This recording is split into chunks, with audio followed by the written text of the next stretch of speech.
आज हम लोग फ्लूवियल लैंडफॉर्म कवर करेंगे। फ्लूवियल लैंडफॉर्म्स यानी वो सारे स्थलाकृतियां, लैंडफॉर्म्स जो किसके द्वारा बनाई जाती हैं, बहते हुए पानी के द्वारा बनाई जाती हैं। और आमतौर पर जब हम बहते हुए पानी की बात करते हैं तो उसका मतलब क्या होता है, रिवर से होता है। तो वो सारे लैंडफॉर्म्स जो फ्लोइंग वाटर से यानी बहते हुए पानी से बनते हैं उन्हें हम फ्लूवियल लैंडफॉर्म्स कहते हैं। जब वाटर एक्यूमुलेट होकर एक बेड को फॉलो करे अलोंग स्लोप और फाइनली किस में जाके मिल जाए, सी में, लेक में या कोई इनलैंड डिप्रेशन में, तो उसे हम क्या कहते हैं, रिवर कहते हैं। और वो सारे लैंडफॉर्म्स जो रिवर्स द्वारा या बहते हुए पानी द्वारा बनाए जाते हैं उसे हम क्या कहते हैं, फ्लूवियल जियोमॉर्फोलॉजी या फ्लूवियल लैंडफॉर्म कहते हैं। अब आपको जरूरी है ये समझना कि क्या डिफरेंस है सरफेस रन ऑफ में और स्ट्रीम में। सरफेस रन ऑफ क्या होती है कि जब बारिश होता है तो पानी आपका चारों तरफ फैल जाता है और पानी जो है वो सरफेस पे आगे की तरफ एक चादर में, एक परत की तरह बहता है, आपने देखा होगा। तो इसको हम क्या कहते हैं, सरफेस रन ऑफ कहते हैं। और जो आपकी स्ट्रीम होती है, स्ट्रीम का मतलब क्या हुआ, जब ये सरफेस रन ऑफ एक चैनल में आकर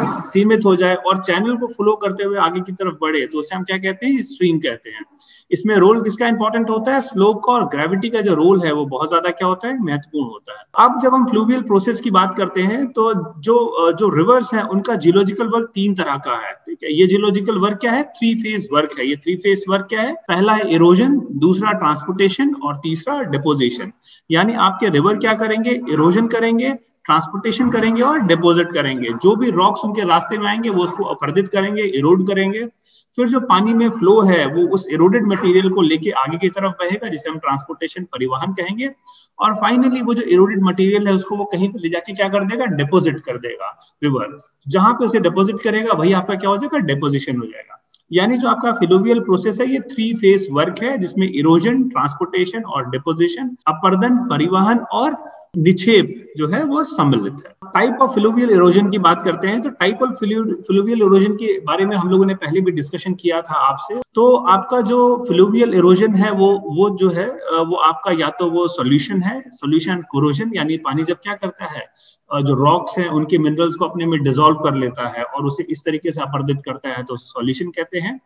एब्रिजन में मैंने आपको बताया था कि जो इरोजनल टूल्स हैं, जो पानी में छोटे छोटे कण हैं जो ट्रेवल कर रहे हैं, वो तेजी से पानी के साथ बहते हैं और जो चट्टाने हैं, जो जो जो बेड्स के रॉक्स हैं उनसे टकराते हैं। तो जब वो टकराते हैं तो उसकी कुछ मात्रा वो क्या कर देते हैं, अपरदित कर देते हैं, जिसे हम क्या कहते हैं, एब्रिजन कहते हैं। एट्रिशन अगर आपको याद हो तो मैंने बताया था कि एट्रिशन क्या है कि जो बहते हुए टूल्स हैं वाटर में वो आपस में एक दूसरे से टकराते हैं और आकार में छोटे होते चले जाते हैं, तो उसे हम क्या कहते हैं, एट्रिशन कहते हैं। हाइड्रोलिक एक्शन जो है वो फाइनली क्या है, वो वाटर का प्रेशर है। जब पानी प्रेशर से किसी चट्टान से लंबे समय तक टकराता रहता है तो उस प्रेशर से क्या कर देते हैं, रॉक को तोड़ देता है, जिसे हम क्या कहते हैं, हाइड्रोलिक एक्शन कहते हैं। तो इन 4 तरीकों से जो हमारा जो रिवर वाटर है वो क्या करता है, इरोजन करता है। अब जो रिवर्स है हमारे, ये 2 तरीके से लैंडफॉर्म जो है उनका निर्माण करते हैं। पहला जो तरीका होता है इसे इरोजनल लैंडफॉर्म कहते हैं, यानी वो सारे लैंडफॉर्म जो किसके द्वारा बने, अपरदन द्वारा बने। तो अपरदन द्वारा निर्मित स्थलाकृतियों को हम लोग इरोजनल लैंडफॉर्म कहते हैं।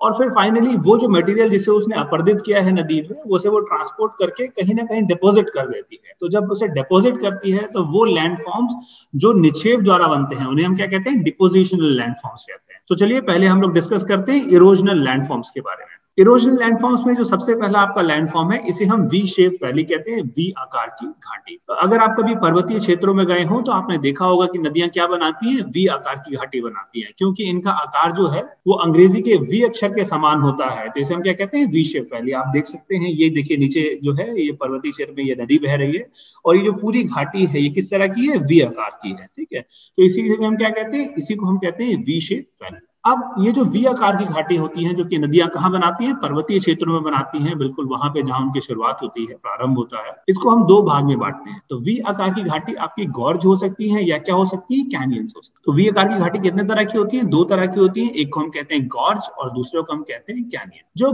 गॉर्ज होती है वो क्या होती है, उनकी जो घाटी होती है वो बहुत गहरी होती है और उनकी जो साइड वॉल्स होती है वो क्या होती है, बहुत ज्यादा स्टीप होती है। तो वो वी शेप की वैली जिनकी जो साइड वॉल्स हैं वो स्टीप हैं, उसे हम क्या कहते हैं, गॉर्ज कहते हैं। और वो वैलीज जो स्टीप ना होके जो वाइड है उसे हम क्या कहते हैं, कैनियन कहते हैं। गॉर्ज का जो एग्जांपल है आपका, जैसे इंडिया में आपकी जो गंगा गॉर्ज है वो बनाती है, ब्रह्मपुत्रा गॉर्ज बनाती है, ठीक है, ये सारे रिवर्स क्या करते हैं, गॉर्ज का फॉर्मेशन करते हैं। जो कैनियंस है, वो जो कैनियंस का एग्जांपल, अमेरिका में एक रिवर है कोलोराडो है, वो एक कैनियन बनाती है जिसे हम क्या कहते हैं, ग्रैंड कैनियन जिसका नाम है, जो कि दुनिया का सबसे बड़ा कैनियन है।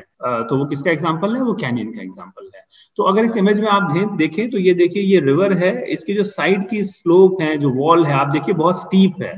तो ये अगर, क्योंकि वॉल अगर स्टीप हुई तो ये भी आकार की घाटी है और स्टीप वॉल है, तो इसे हम क्या कहेंगे, इसे हम कहेंगे गॉर्ज। लेकिन अगर यहाँ पे देखें तो जो स्लोप है वो बहुत सीधा नहीं है, वो एंगल क्या है उसका, कम है। तो जब स्लोप स्टीप ना हो तो उसे हम क्या कहेंगे, उसे हम कहेंगे canyon. So gorge and canyon. America में जो कोलोराडो रिवर है, ग्रैंड कैनियन, वो दुनिया का सबसे बड़ा जो है वो कैनियन का एग्जांपल। इसके बाद जो अगला फीचर है उसे हम क्या कहते हैं, रैपिड्स कहते हैं। रैपिड्स बेसिकली रिवर का वो पार्ट है जहां पे नदी का जो स्लोप है वो बहुत स्टीप होता है। तो जब नदी का स्लोप स्टीप होता है तो पानी बहुत तेजी से बहता है, और जब नदी का पानी बहुत तेजी से बहता है तो वो नीचे की जो चट्टाने हैं उसे टकराता है, और चट्टानों से टकराता है तो वो झाग जैसी बनती है, और जो पूरा पानी होता है वो सफेद कलर का दिखाई देता है, ठीक है। तो आप देख सकते हैं ये क्या है, एक रैपिड का एग्जांपल है। इसमें स्लोप बहुत ज्यादा है, रिवर का वाटर बहुत तेजी से फ्लो कर रहा है और चट्टानों से टकरा रहा है, पानी क्योंकि साफ भी है तो वो पूरा कैसे कलर का हो गया, व्हाइट कलर का हो गया, ठीक है। तो इसी को हम क्या कहते हैं, रैपिड्स कहते हैं। तो रैपिड्स क्या है, रिवर का वो पार्ट जिसमें स्लोप बहुत ज्यादा होता है, नदियां बहुत तेजी से पानी बहता है, और पानी जब तेजी से बहता है तो वो झाग बनाता है, और उसी को हम क्या कहते हैं, रैपिड्स कहते हैं। ये जो रैपिड्स है ये बड़े इंपॉर्टेंट है। अगर आप कभी ऋषिकेश गए हो घूमने के लिए तो आपने देखा होगा वहां पे जो आपकी रिवर है वो रिवर क्या बनाती है, वो रैपिड्स बनाती है। तो ये इस तरह की जो रिवर्स हैं आपकी,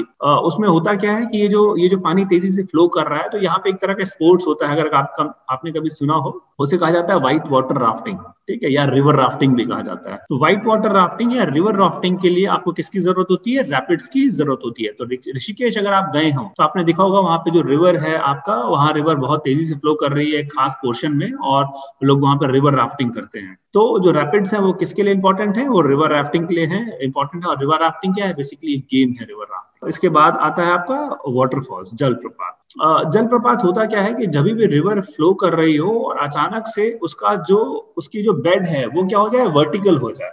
तो रिवर का जब बेड वर्टिकल हो जाए तो पानी ऊपर से प्लंज डाउन करता है, कहाँ, नीचे की तरफ। तो रिवर जो है उसका बेड जब वर्टिकल हो जाता है तो पानी क्या करता है, प्लंज डाउन करता है ऊपर से, देखिए सीधे नीचे की तरफ। तो ये देखिए रिवर बह रहा था, अचानक से इसका जो बेड है ये कैसा हो गया, वर्टिकल हो गया। तो पानी ठीक ऊपर से कहाँ गिरेगा, वर्टिकली नीचे गिरेगा। तो जब पानी वर्टिकली नीचे गिरता है तो उसे हम क्या कहते हैं, वाटरफॉल कहते हैं। याद रखिएगा, जब रैपिड्स में क्या है, वर्टिकल नहीं है, बस एंगल क्या है, स्टीप है, तो पानी तेजी से बह रहा है। लेकिन वाटरफॉल में क्या होगा कि जो उसका स्लोप है वो कैसा हो जाएगा, बेड का, वो वर्टिकल हो जाएगा। तो पानी ऊपर से नीचे प्लंज डाउन करेगा, नीचे गिरेगा, तो उसे हम क्या कहेंगे, वाटरफॉल कहेंगे। आपके जो वाटरफॉल होते हैं ये दो तरह के होते हैं।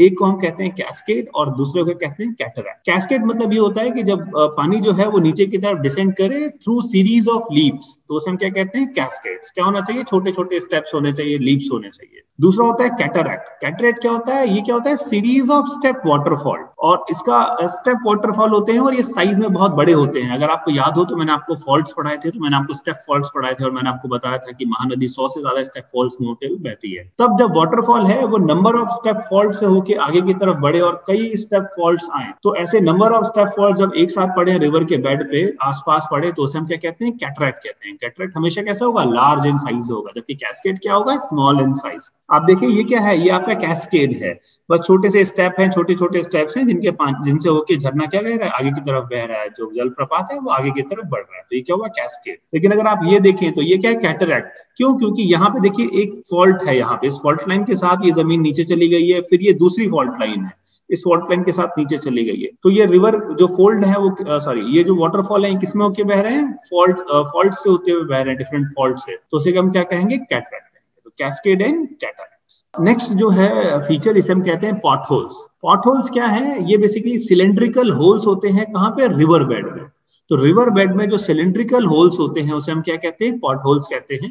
ये 2-3 कंडीशंस इनके लिए आइडियल है जहां पे ये बनते हैं। खासकर ये जो पॉट होल्स हैं ये आपके रैपिड्स में बनते हैं। तो रैपिड्स का जो आपका बेड होता है उस बेड में आपके जो पॉट होल्स हैं उनका निर्माण होता है। साथ में अक्सर जो आपके जो ये पॉट होल्स हैं, जब झरने से पानी ऊपर से नीचे की तरफ गिरता है तो जहां वो गिरता है वहां पे भी वो क्या करता है, वो पॉट होल्स का निर्माण करता है, जिसे हम क्या कहते हैं, जो कि आमतौर पर बड़े साइज के होते हैं। तो जब बड़े साइज के जो पॉट होल्स होते हैं उन्हें हम क्या कहते हैं, प्लंज पूल्स कहते हैं। ये देखिए, ये बहुत ही अच्छा एग्जांपल है पॉट होल का। यहाँ पे आप देख रहे हैं ये क्या है, पॉट होल्स हैं। तो आप समझिएगा कि इन पॉट होल्स का निर्माण होता कैसे है। पानी जब बहता है तो आपने अक्सर नदियों के किनारे देखा होगा कि पानी का जो रिवर का पानी है उसमें पानी कहीं कहीं गोल गोल घूमता रहता है, ठीक है। तो उसे हम क्या कहते हैं, व्रिलिंग कहते हैं या व्हर्लपूल्स कहते हैं।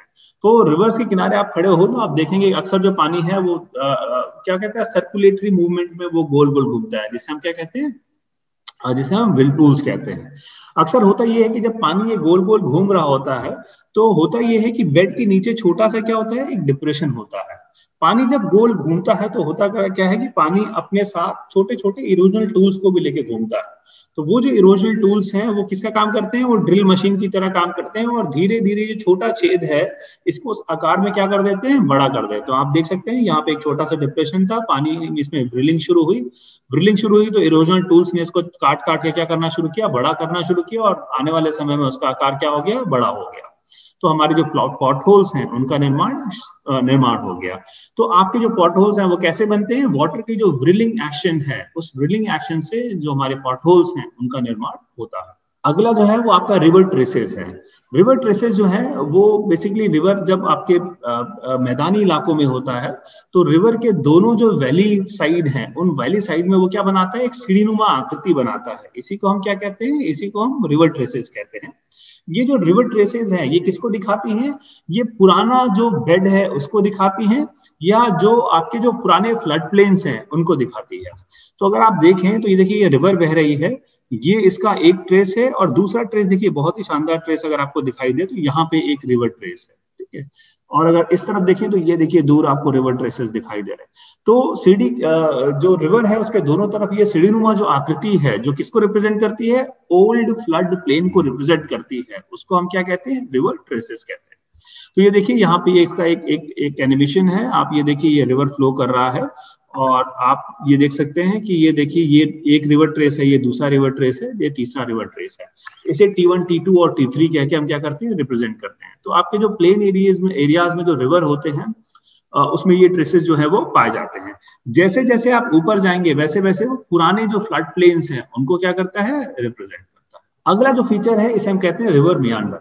तो रिवर मियांडर बहुत इंपॉर्टेंट फीचर्स है और यहाँ लखनऊ कानपुर में आप लोगों ने जो भी नदियां देखी होंगी इन सब नदियों में क्या पाए जाते हैं, मियांडर्स पाए जाते हैं। ये रिवर कैसी है, मियांडरिंग रिवर्स। तो रिवर मियांडर होता क्या है कि नदियों को आपने देखा होगा कि नदियां अक्सर कैसे चलती हैं, ये देखिए इस तरीके से सर्पाकार तरीके से।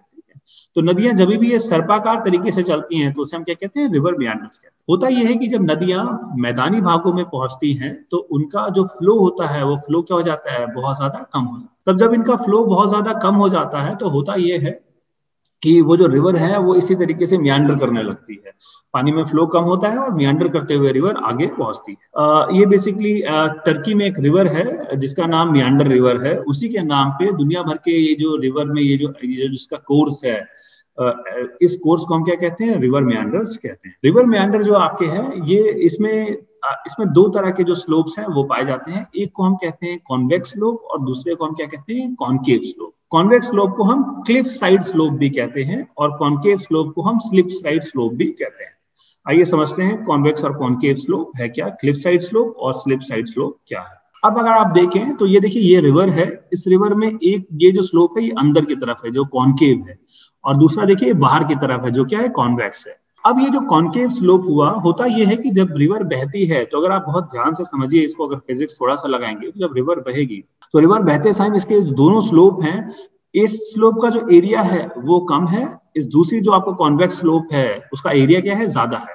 तो जब रिवर फ्लो करेगी तो रिवर के पानी में ज्यादा फ्लो जो है वो अपोजिट साइड होगा, यानी जो आपका कॉन्वेक्स स्लोप है वहां पे रिवर का फ्लो क्या होगा, ज्यादा होगा, और आपका जो कॉनकेव स्लोप है उसमें रिवर का फ्लो क्या होगा, कम होगा। तो होगा क्या, क्योंकि रिवर का फ्लो कॉन्वेक्स साइड में ज्यादा है, तो कॉन्वेक्स साइड में क्या होगा, इरोजन होगा।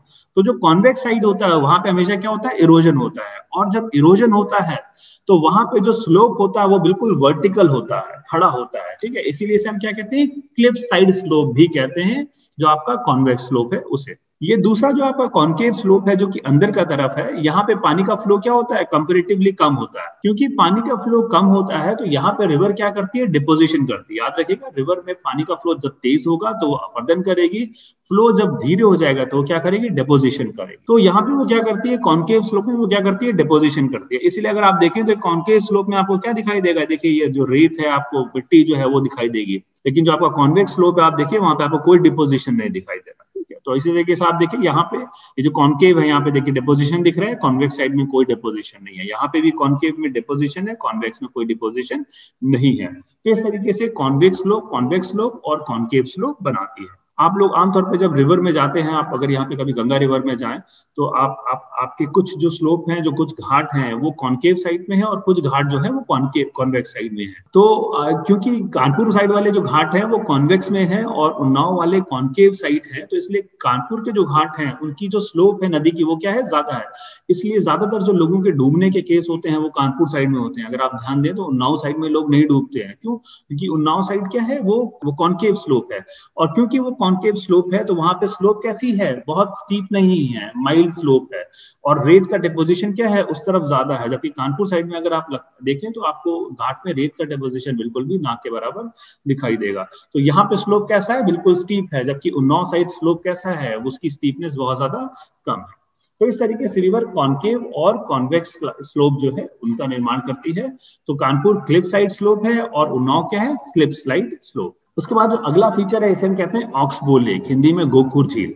तो जो आपके ऑक्सबो लेक से देखिए इनका फॉर्मेशन कैसे होता है कि रिवर जो है ये बह रही है, रिवर बह रही है तो देखिए उसने एक ये लूप बनाया, और होता क्या है कि जब ये सामान्य स्थिति में इसने लूप बनाया, लेकिन जब बाढ़ आती है, फ्लड्स आते हैं, तो रिवर की जो स्पीड होती है वो क्या होती है, बहुत ज्यादा बढ़ जाती है। रिवर की जब स्पीड बढ़ेगी तो याद रखिएगा नदी अपने आप को क्या करने की कोशिश करेगी, सीधा करने की कोशिश करेगी, क्योंकि वो सारे टर्न जो है वो स्पीड में ले नहीं सकती है। स्लो में तो वो टर्न हो सकते हैं, लेकिन स्पीड जब वाटर में फ्लो हो तो वो टर्न पॉसिबल नहीं है। तो जब फ्लड आता है तो होता क्या है कि नदी अपने आप को सीधा करने की कोशिश करती है। तो जब फ्लड आएगा तो ये जो रिवर का पानी यहाँ पे टर्न कर रहा है, इसको टर्न करने में परेशानी होगी, और वो इधर एक लंबा जो लूप है, लंबा चक्कर लेगा, और आने वाले समय में ये नदी सीधी यहाँ से इस जो पार्ट है इसमें मिल जाएगी, और फिर ये जो इसका एक हिस्सा है रिवर का, ये हिस्सा क्या हो जाएगा, छूट जाएगा। ये कैसा होगा, ये गोखुर शेप का होगा, ऑक्सबो जो है उसके शेप का होगा। आपके जो आपने देखा होगा, जो आपके जानवर की जो खुर होती हैं उन खुर की शेप का होगा, इसलिए इसे ऑक्सबो लेक कहते हैं। तो ये किसका निर्माण करेगा, ये ऑक्सबो लेक का निर्माण करेगा। तो यहाँ पे आप देख सकते हैं ये बड़ा ही अच्छा सा छोटा सा क्या है, ऑक्सबो लेक है। पहले ये रिवर ऐसे यहाँ से फ्लो करता होगा, फिर वापस जाके यहाँ पे मिलता होगा, लेकिन फ्लड के टाइम पर रिवर ने अपने आप को सीधा कर लिया और इस तरह के जो ऑक्सबो लेक है वो छूट गए। यहाँ कानपुर में आप कभी भी इस पूरे इलाके में जाएं या कभी गूगल मैप खोल के आप सैटेलाइट इमेज देखें तो इस तरह के रिवर मेंडर्स और ऑक्सबो लेक आपको आसानी से दिख जाएंगे। खासकर गंगा रिवर के आसपास इस तरह के बहुत सारे जो ऑक्सबो लेक्स हैं वो पाई जाती हैं, जिन्हें अब हम क्या है, जो बेसिकली वेटलैंड्स में कन्वर्ट हो चुके, तो इन्हें हम क्या कहते हैं, ऑक्सबो लेक कहते हैं। ये देखिए ये भी एक बहुत ही अच्छा ऑक्सबो लेक है। ये पहले रिवर यहाँ से फ्लो करता होगा, ये घूमता हुआ फिर जाता होगा और यहाँ पे मिलता होगा। आने वाले समय में रिवर ने अपनी जो अपना फ्लो है उसे सीधा कर लिया और ये जो पूरा ऑक्सबो लेक है वो क्या हो गया, यहीं पे छूट गया। तो इसमें देखिए कुछ हिस्सों में पानी जो है वो अभी भी क्या है, भरा हुआ है। तो ये बहुत ही अच्छा उदाहरण है किसका, ऑक्सबो लेक्स का। अब हम लोग ने पढ़ लिया आपके इरोजनल लैंडफॉर्म्स। अब हम लोग बात करते हैं डिपोजिशनल लैंडफॉर्म्स की। डिपोजिशनल लैंडफॉर्म्स जो निक्षेप द्वारा निर्मित आकृतियां हैं, इसमें सबसे पहला है आपका alluvial fans and alluvial cones. Alluvial fans और अलुवियल कोन्स मैं आपको पढ़ाऊं उससे पहले मैं आपको एक बहुत ही इंटरेस्टिंग थ्योरी पढ़ाता हूं जिसे हम कहते हैं गिलबर्ट सिक्स्थ पावर लॉ। इसे लिखा नहीं हुआ है, आप लोग याद रखिएगा, गिलबर्ट सिक्स्थ पावर। तो गिलबर्ट सिक्स्थ पावर लॉ क्या बताता है कि रिवर के वाटर की स्पीड में, पानी की वेलोसिटी में और उसकी कैरिंग कैपेसिटी में, कौन सी कैरिंग, सेडिमेंट कैरिंग कैपेसिटी में क्या relationship. Gilbert sixth power law ये कहता है कि अगर आप किसी भी स्ट्रीम में जो फ्लो कर रहा है उसकी वेलोसिटी को अगर आप डबल कर दें तो उसकी जो सेडिमेंट कैरिंग कैपेसिटी होती है वो कितनी बढ़ जाती है, 6 टाइम्स बढ़ जाती है। तो फॉर एग्जांपल मान लीजिए कि एक जो पानी है वो 1 किलोमीटर का स्ट्रेच आधे घंटे में वो ट्रेवल कर लेता था, और मान लेते हैं कि वो कितना सेडिमेंट कैरी कर रहा था, वो 6 सेडिमेंट्स कैरी कर रहा था। अब उसको क्या कर दीजिए, आप स्पीड को डबल कर दीजिए, यानी अब आधे घंटे की जगह 15 मिनट में ही वो उस 1 किलोमीटर के स्ट्रेच को वो ट्रेवल कर दे रहा है। तो उसकी आपने वेलोसिटी क्या की, डबल कर दी। उसकी वेलोसिटी डबल होते ही सेडिमेंट कैरी करने की जो कैपेसिटी है वो कितनी बढ़ेगी, 6 टाइम्स बढ़ेगी। यानी अब वो 6 सेडिमेंट्स की जगह 36 सेडिमेंट्स को वो कैरी करेगा। इसी को हम कहते हैं गिलबर्ट 6th पावर लॉ।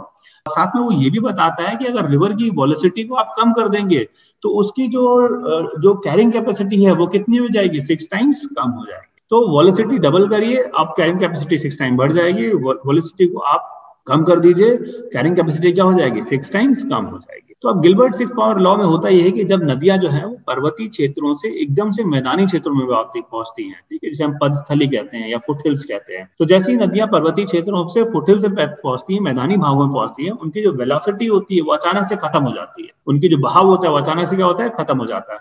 और जैसे ही नदियों का बहाव खत्म होता है, उसमें जो बहुत बड़ी मात्रा में जो वो सेडिमेंट्स जिसे वो कैरी कर रही है, एकदम से उसकी कैरिंग कैपेसिटी क्या हो जाएगी, कम हो जाएगी, और बहुत बड़ी मात्रा में सेडिमेंट्स को रिवर वहीं पे डिपॉजिट कर देगी। तो जैसे ही देखिए पर्वतीय क्षेत्रों से नदियां बह के आगे आती हैं, मैदानी भागों में प्रवेश करती हैं, बहुत बड़ी मात्रा में सेडिमेंट्स को उसी जगह पे डिपॉजिट कर देती है जहां पे वो मैदानी भागों में प्रवेश करती हैं, जिससे इस तरीके के आकार का क्या बनता है, एलुवियल फैन बनता है। देखिए ये आकार क्या है आपका, फैन शेप, इसको हम क्या कहते हैं, एलुवियल फैन कहते हैं। एलुवियल फैन और कोन जो है उसमें डिफरेंस ये होता है कि जो आपका एलुवियल फैन है उसमें जो ये स्लोप है, इसकी स्टीपनेस क्या होती है, कम होती है, और कोन में जो स्टीपनेस है वो क्या है, और ज्यादा है। कोन की स्टीपनेस क्या है, और ज्यादा है। यानी जब वेलोसिटी बहुत ज्यादा चेक होगी तो वो क्या बनाएगी, कोन बनाएगी, क्योंकि इसकी स्लोप क्या है, ज्यादा है। और वेलोसिटी अगर कम होगी तो क्या बनाएगी, वो फैन बनाएगी। तो इस तरह की जो आकृति होती है उसे हम एलुवियल फैन या एलुवियल कोन्स जो है वो कहते हैं। और इसमें जब रिवर का जो फ्लो होता है वो कम होता है, तो एक और बार ध्यान देने वाली बात है कि नदी सबसे पहले सबसे भारी पदार्थ जो है, जो इरोडेड मटेरियल है, उनको डिपॉजिट करती है, और फिर धीरे धीरे क्या करती है, हल्का करती है। तो जब उसकी स्पीड चेक होगी तो सबसे पहले जो सबसे भारी जो मटेरियल जिसे वो लेके ट्रेवल कर रही है उसको डिपॉजिट करेगी, और सबसे लास्ट में किसको करेगी, बहुत ही बारीक पदार्थों को। इसीलिए नदियां जो है जब डेल्टा बनाती है तो वहां की मिट्टी क्या होती है, बहुत फाइन होती है, क्योंकि उसका वेट क्या है, सबसे कम है। तो नदियां सबसे लास्ट में उसे क्या करेंगे, डिपॉजिट करेंगे। भारी मटेरियल जो है उसको पहले डिपॉजिट कर लेंगे। अगर आप कभी हरिद्वार वगैरह गए हो तो वो वही क्षेत्र है पदस्थली वाला, जहां नदियां कहाँ प्रवेश करती है, मैदानी भागों में प्रवेश करती हैं। तो हरिद्वार में आपने देखा होगा बड़े बड़े पत्थर और बोल्डर्स पाए जाते हैं, तो वो सबसे भारी हैं। तो सबसे पहले क्या होंगे, जो बड़े बोल्डर्स हैं, जो बड़े रॉक पार्ट्स हैं, वो डिपॉजिट करेगी। उसके बाद धीरे धीरे जो बारीक पदार्थ हैं, जो बारीक मटेरियल है, उनको क्या करेगी, डिपॉजिट करेगी। तो इस तरीके से एलुवियल फैन और एलुवियल कोन जो है उनका फॉर्मेशन। अगली जो आपकी स्थलाकृति है उसे कहते हैं नेचुरल लेवीज, प्राकृतिक तटबंध। एक तो तटबंध वो होता है जो हमारी सरकारें बनाती हैं। आपने देखा होगा गंगा नदी के दोनों तरफ क्या बने हुए हैं, तटबंध बने हुए हैं, खासकर उन्नाव साइड में। लखनऊ में अगर आप आए तो गोमती नदी में आप देखा होगा दोनों तरफ, पूरे शहर के अगल बगल दोनों तरफ उन्होंने क्या बनाए, तटबंध बनाए। तटबंध क्यों बनाए हैं, क्योंकि जो बाढ़ का पानी होता है, वो जब बाढ़ आती है तो बाढ़ का पानी शहर में घुस जाता है। तो जब आप नदी के दोनों तरफ तटबंध बना देते हैं तो बाढ़ आने पे भी जो पानी है वो शहर में प्रवेश नहीं करता है। तो उसी को हम क्या कहते हैं, लेवीज कहते हैं। लेकिन दुनिया की कुछ नदियां हैं जो प्राकृतिक तौर पे किसको बनाती हैं, तटबंध का निर्माण करती हैं। इन नदियों में जो सबसे फेमस नदी है जो प्राकृतिक तटबंध का निर्माण करती है वो आपकी येलो रिवर है चाइना में। ठीक है, तो चाइना में जो येलो रिवर है वो बड़ी मात्रा में प्राकृतिक तटबंधों का निर्माण करता है। अगर आप कभी नदियों के किनारे खड़े हो तो आपने देखा होगा नदी का पानी लहर की तरह आगे आता है, पीछे जाता है, ठीक वैसे ही जैसा समुद्र में होता है। तो ये जो वाटर का स्पिल एक्शन है, जब पानी बह के थोड़ा सा आगे आता है तो वो जो क्या करता है, मिट्टी को वहीं पे छोड़ देता है, फिर पानी पीछे जाता है, फिर पानी जब किनारे की तरफ आगे आता है तो कुछ मात्रा में मिट्टी को वहां डिपॉजिट कर देता है।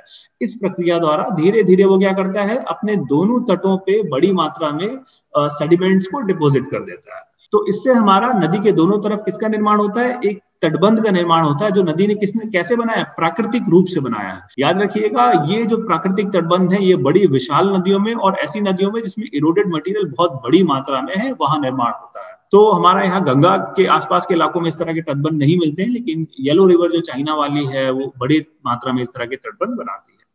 इस तटबंध का एक शॉर्ट टर्म फायदा ये होता है कि जब पानी का लेवल थोड़ा सा ऊपर बढ़ता है तो ये तटबंध क्या करते हैं, बांध का काम करते हैं और पानी को रोक देते हैं। लेकिन जब पानी में ज्यादा बढ़ता है तो ये बहुत ही बारीक मिट्टी से बने और बहुत ही लूज मटेरियल से बने, तो अक्सर ये टूट जाते हैं। और जब टूट जाते हैं तो एकदम से जो नदी का पानी है वो दोनों इलाकों में क्या होता है, फैल जाता है और फ्लैश फ्लड्स आते हैं।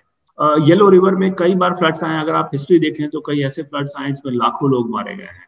तो येलो रिवर के जो फ्लड्स हैं वो इसीलिए इतने खतरनाक हैं कि येलो रिवर क्या बनाती है, ये प्राकृतिक तटबंध बनाती है।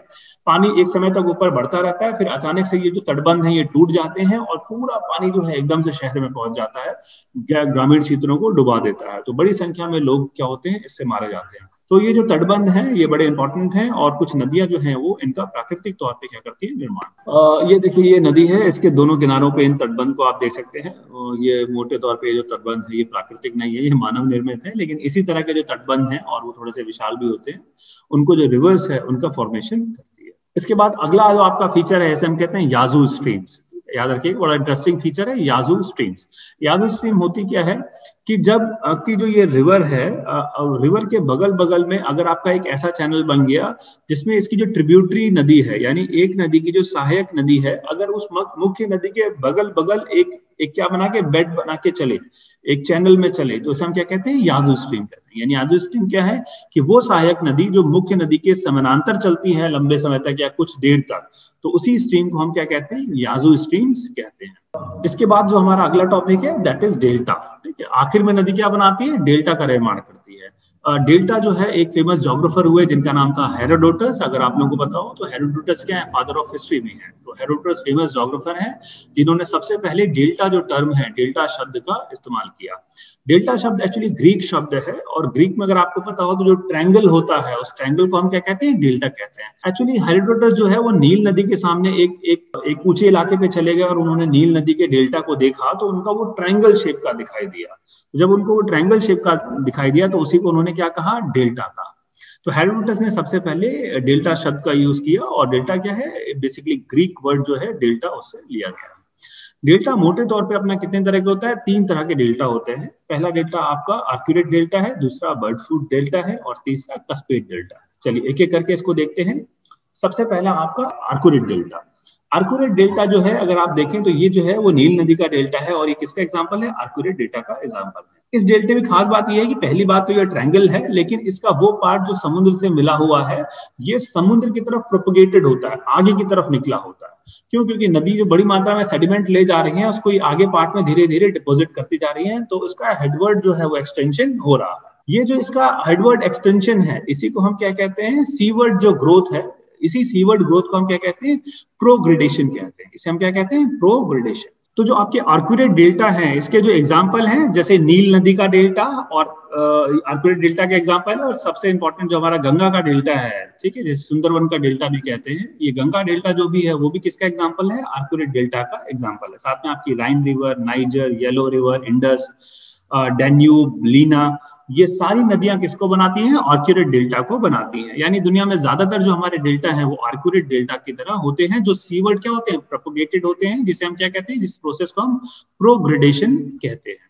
तो आपका दूसरा डेल्टा कौन सा है, बर्डफ्लूट डेल्टा। बर्डफ्लूट डेल्टा इसका नाम इसलिए है क्योंकि इसका जो डेल्टा है वो देखिए कैसा दिखाई दे रहा है, जो बर्ड्स के जो फुट होते हैं, पैर जो होता हो चिड़ियों का, बर्ड्स का, उनकी तरह दिखाई दे रहा है। तो जब डेल्टा इस तरह का दिखाई देता है, बर्डफ्लूट की तरह दिखाई देता है, उसे हम बर्डफ्लूट डेल्टा कहते हैं। ये जो डेल्टा होता है इसमें इस डेल्टा में जो मटेरियल होते हैं वो बहुत ही फाइन होते हैं। ये मतलब जो इसमें जो डिपोजिशन होता है वो बहुत सुपर फाइन जो मटेरियल्स होते हैं उनका डिपोजिशन होता है, और आमतौर पे ये जो डिपोजिशन होता है रिवर की जो स्ट्रीम होती है उसके अगल बगल इलाकों में होता है। तो रिवर की स्ट्रीम का जो बिल्कुल अगल बगल का इलाका है वहां पे क्या है, ये डिपोजिशन करती है और धीरे धीरे जो नदी है वो आगे की तरफ समुद्र में प्रोपोगेट करती है। तो इस तरह के डेल्टा को हम बर्डफ्लूट डेल्टा जो है वो कहते हैं। और बर्डफ्लूट डेल्टा का सबसे अच्छा जो एग्जांपल है वो यूएसए में जो मिसिसिपी रिवर का डेल्टा है, वो किसका कैसा डेल्टा है, वो बर्डफ्लूट डेल्टा। इसके बाद जो अगला डेल्टा है वो कस्पेट डेल्टा कहते हैं। Cuspid delta basically kite shape के होते हैं, ये पतंग के आकार के क्या होते हैं, डेल्टा होते हैं। आपका स्पेन में एक रिवर है एब्रो, तो जो आपकी एब्रो रिवर है वो किसका एग्जांपल है, कस्पेट डेल्टा का एग्जांपल है। तो देखिए इसमें एक जो मेन रिवर है वही है, ट्रिब्यूटरी रिवर्स बहुत ज्यादा जो रोल प्ले वो नहीं कर रही है। अगर बहुत सारे ट्रिब्यूटरी रिवर होती हैं तो जो डेल्टा है वो दूसरे प्रकार का होता है। तो इस काइट शेप का जो डेल्टा है उसे हम क्या कहते हैं, उसे हम कस्पेट डेल्टा कहते हैं, और एब्रो रिवर स्पेन में इसका सबसे अच्छा एग्जांपल पाया जाता है। तो ये इस तरीके से 3 तरह का जो डेल्टा है वो देखने में मिलता है। तो ये सारे लैंडफॉर्म्स से जो डिपोजिशनल और इरोजनल लैंडफॉर्म्स से, और मैं उम्मीद करता हूँ आपको समझ में आया होगा, और अगर आपका कोई सवाल है तो आप लोग मुझसे पूछ सकते हैं।